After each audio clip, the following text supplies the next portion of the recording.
Hello, everybody. Welcome again to a special edition of Democrats Live, is I guess what we're calling this. We're here talking with folks who are running for office, Democrats in the election that's coming up on September 11th, the primary. Today we have Tom Falter here with us, and Tom is a candidate in the Senate District 12. Which covers wards 1, 2, and 5 here in Nashua, as well as Hollis, Brookline, Mason, Ringe, and New Ipswich, and Greenville. And then Greenville, don't forget. I can't forget Greenville. Not with you here with us today. So, Tom, thank you for being here. Please, if you want to take a couple minutes, just introduce yourself to folks. Let them know a little bit about your background and why you're running for the state senate. Okay, thanks, Dave, and thank you, the people in Nashua and the Access Channel for allowing us this venue. This is great. It's a great opportunity to meet the people, and that's what we've been trying to do this whole primary.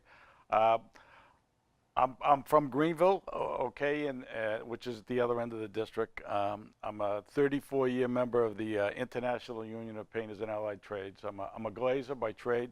I've worked in the glass industry for 40 years. Wow. A long time. A lot of changes, just like anything else. A lot of jobs have been changing, yeah. And that's one of the things we'll get into a little bit later. So, as a glazer, I've worked throughout New England and parts west, up and down the coast as well. I've been on a lot of different jobs with different types of people and getting things done. So, I've worked with my hands most of my life, and during that time, I've worked, on both ends, in the field and as well as construction management.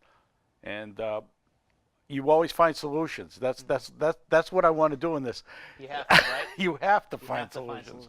I mean, because you start off with a plan, which is, everybody thinks about what we're going to get and how we're going to get there, and then you have to execute. And along the way, there's always changes. Sure. And so you need to find quick solutions to those changes. Working with a lot of different people who have different ideas on how things should be done, but there's a common goal, and that's to get the project done. And that's what I'm going to bring to the Senate. I mean, you plan it, you execute it, and then guess what? You're accountable. Yeah. You're accountable the whole way. Yeah. And that's important in my work, and I know the taxpayers, that's important to them as well. Absolutely. So the solutions and accountability, that's what they want to see, and I'm not saying it's easy, but that's a principle that we've always worked by. So anyways, in the construction business, as I got older, once you get into your 50s, it's kind of hard to stay in that capacity. So I was given the opportunity to go in the classroom. So I'm a classroom instructor right now. Oh, great. And I teach glazing and other health and safety courses. We have our training centers in Brentwood, New Hampshire, right, not too far from here. Sure.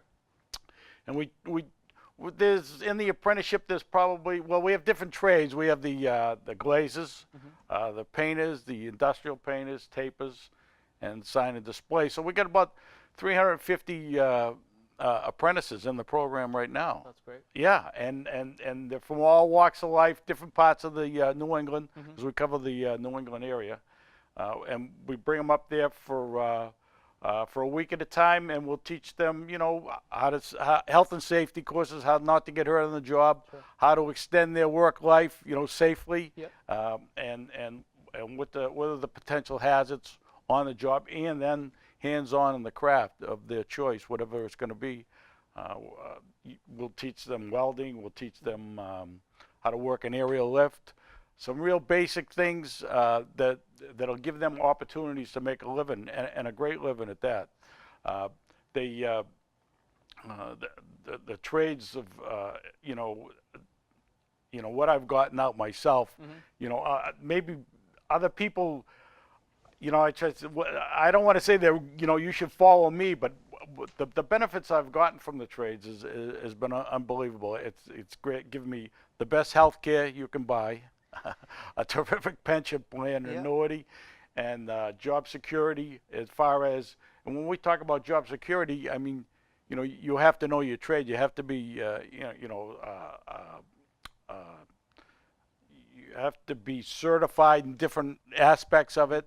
So there's a lot of secondary training that would come in. Actually, our apprenticeship program is believe it or not, it's a community college. So we give an associate's degree at the end of it as well. So let me ask you this, because there's a lot of talk about a lack of people entering the trades now. Have you found? I mean, has your program been pretty steady? Have you found it tough to get folks in there, or?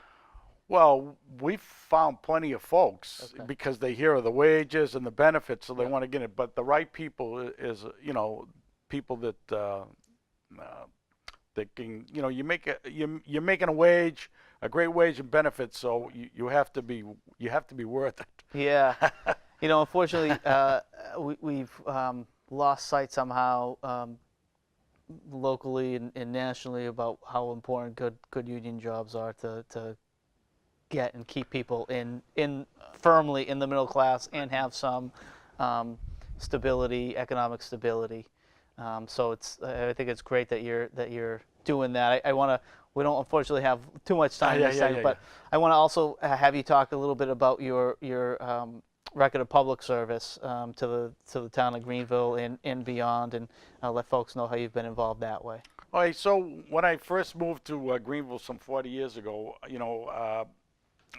I started going to the town meetings, and then I started going to the hearings, and I'd get up I wouldn't speak too much. I'd listen a lot to Mr. Taft. I know Mr. Taft. He's a great chairman he was chairman of the planning board then.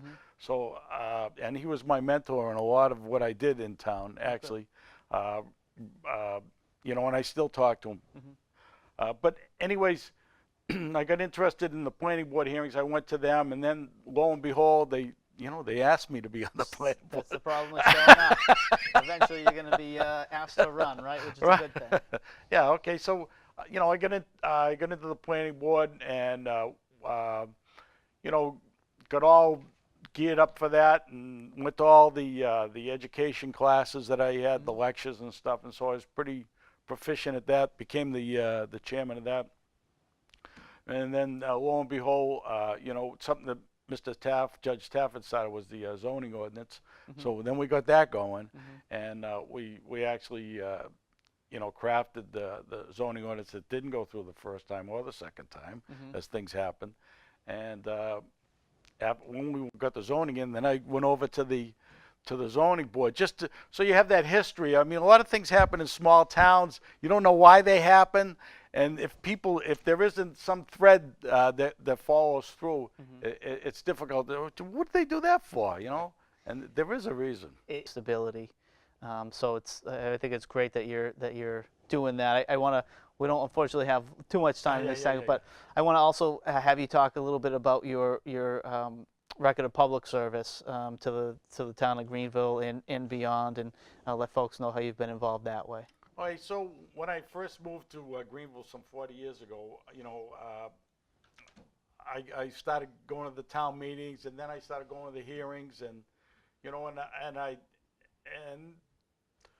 I'd get up I wouldn't speak too much. I'd listen a lot to Mr. Taft. I know Mr. Taft. He's a great chairman he was chairman of the planning board then. So and he was my mentor in a lot of what I did in town actually. And I still talk to him. But anyways, I got interested in the planning board hearings. I went to them, and then lo and behold, they asked me to be on the planning board. That's the problem with showing up. Eventually, you're going to be asked to run, right? Which is a good thing. Yeah. Okay. So, I got into the planning board, and got all geared up for that, and went to all the education classes that I had, the lectures and stuff, and so I was pretty proficient at that. Became the chairman of that, and then lo and behold, something that Mr. Taft, Judge Taft had started was the zoning ordinance. So then we got that going, and we actually crafted the zoning ordinance that didn't go through the first time or the second time, as things happen, and. When we got the zoning in, then I went over to the zoning board so you have that history. I mean, a lot of things happen in small towns. You You don't know why they happen. And if there isn't some thread that follows through, it's difficult. What did they do that for, you know? And there is a reason. And there is, you know, so this is my first term serving on the Board of Aldermen here in Nashua, and I'm also on the Planning Board. And I've developed a much greater appreciation for what I would have thought was minutia that they dealt with before, but they're really important issues that can affect the really character of the community. So exactly. And you learn a lot about the town and the people and what's important to people in those positions. And why things are done. Right. And through the master plan too, we created a master plan for the town. And guess what? Somehow we followed it, and some of the things have come to fruition. You know, they actually turned out the way we planned. Right. Yeah. It makes it makes a big difference in a city or town growing and developing and growing in the right way that folks want it to grow.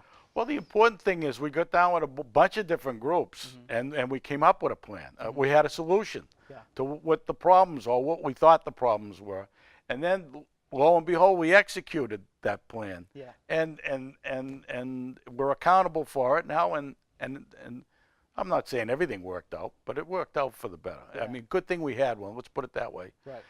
And now I've moved on to the school board, which is, you know, a daunting task in itself. I mean, that's where the rubber meets the road in these towns, as far as all those the committees and the school and the schools. At least in my town, it's a focal point for Greenville and the Ipswich. I mean, that's where everything happens. Sure. That's where we have the basketball games. Yeah. That's where we have the baseball games. The Cub Scouts, the Boy Scouts meet there. So it's a community center, and whatever you do for your schools, that's what makes your community. Right. Whatever the community is, that's what makes the school. And so let me ask you, I know education is one of your priorities, where if you were to be elected in Concord, what do you think the state can be doing to support the local cities and towns in improving education? Well, you know, they say that we're fighting taxes, we're keeping taxes low, but my property taxes go up every year for some reason. And why is that? I mean, it's, you know, we're pretty frugal at the town level, and most of our taxes go to the school. So the downshifting, of course, you know, needs some adjustment. I mean, for instance, the building aid. I mean, we haven't given building aid, or we've capped it in 2012. And I understand some of the reasons. There was some outstanding debt. But right now, and I just read an article at the Union Leader last Sunday, that there's $675 million worth of projects that could happen. And we're capped at $50 million a year. And some of that is, I guess the latest is we still have $33 million of old debt, which leaves only $17 million to do all these projects. We have schools in the state. Right. The roof, the ceiling's leaking. The kids are having band practice in the hallways. Right. You know, there's no sprinkler in the Rumney school. Rumney, there's no sprinkler system. That's not good. How can that happen in a state that's supposed to be given adequate education? You know, and they have standards. They put standards forward. Oh yeah, they may fund it for the first year, but lo and behold, what happens is nothing's there. Yeah. The pension program that they started, and they used to put 35% in, they put nothing in now. So those are some of the ways that you know, the cities and towns, they really need the state's help. And that's the issue with the pension and the state pulling out of its contribution to the pension system, something we talk a lot about here in Nashua, because it really hurts our budget, and you know, it forces more on the property taxpayers, residential property taxpayers. Exactly. Which, you know, is unfortunate, but unfortunately, the people at the state aren't accountable for that for some reason. So. No, and I heard the mayor say that his payment went from $8 million to $28 million. It's, you know, why? Right. Why does that happen? Right. Why do people stand by and let it happen? Good question. Good question. Yeah. And you know, those are some of the things you should be accountable for. Okay, yeah, we'll give it so we spend money on tax breaks, but we take away on the other end. Right. You know, so who's left to hold you know, who has to pay for all that? It's the property owner. Absolutely. So we have a couple minutes left here. Are there any other issues that you are interested in working on if you were to be elected to the state senate? Well, the opioid epidemic is something that's touched everybody. It's the stigma that goes along with it, with recovery and addiction is tremendous. But I mean, a lot of it starts with you need some sort of a health care to get you into a program. Right. And it has to be a holistic approach. You know, 28 days isn't enough.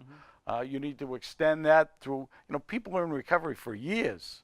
Well, for the whole life. For their whole life, exactly. And you need recovery coaches, you need programs, you need a carrot at the end. Now, why would they want to give up this addiction? What's going to bring them back in? And think of we need people in the workforce. How many people can we bring back with that?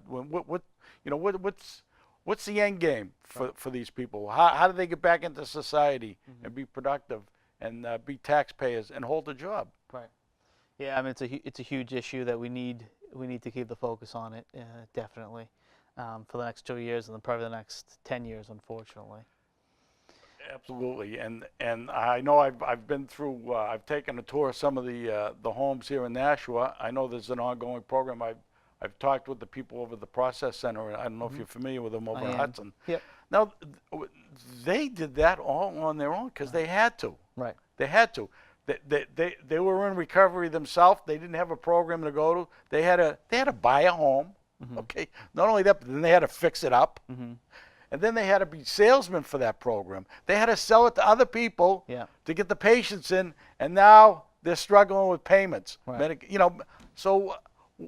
Where's the template? Where's the help? Right. Why? I mean, we're supposed to is privatization of the opioid crisis. Is that what we're going to do? Depend on other people to do it? Yeah. No. Well, we shouldn't, but unfortunately, that's the way some things go in this state. So we're almost out of time. I just want to give you a minute here to if people want to get in touch with you. How can they get more information, either through your Facebook, website, email address? Yeah, we have a website and plus a Facebook page. It's votetomfalter.com on the website, and then the Tom Falter for Senate on the Facebook page as well. And there's messaging there. It's not all. As far as the Facebook page and the website, this is all new stuff to me. Sure. And we get back to you as soon as we can. Sometimes a phone call. Now, if you get my mailer, it has my phone number on it. That's probably the easiest way to get a hold of me. All right. I appreciate that. No problem. Well, Tom, thank you for being here. Primary is Tuesday, September 11th. That's correct. Tuesday 11th. Here in Nashua, it is wards 1, 2, and 5, as well as all the other little towns we mentioned. So, thank you very much. Great to have you. Thank you. Thank you so much. No problem. Okay. Bye. Thanks.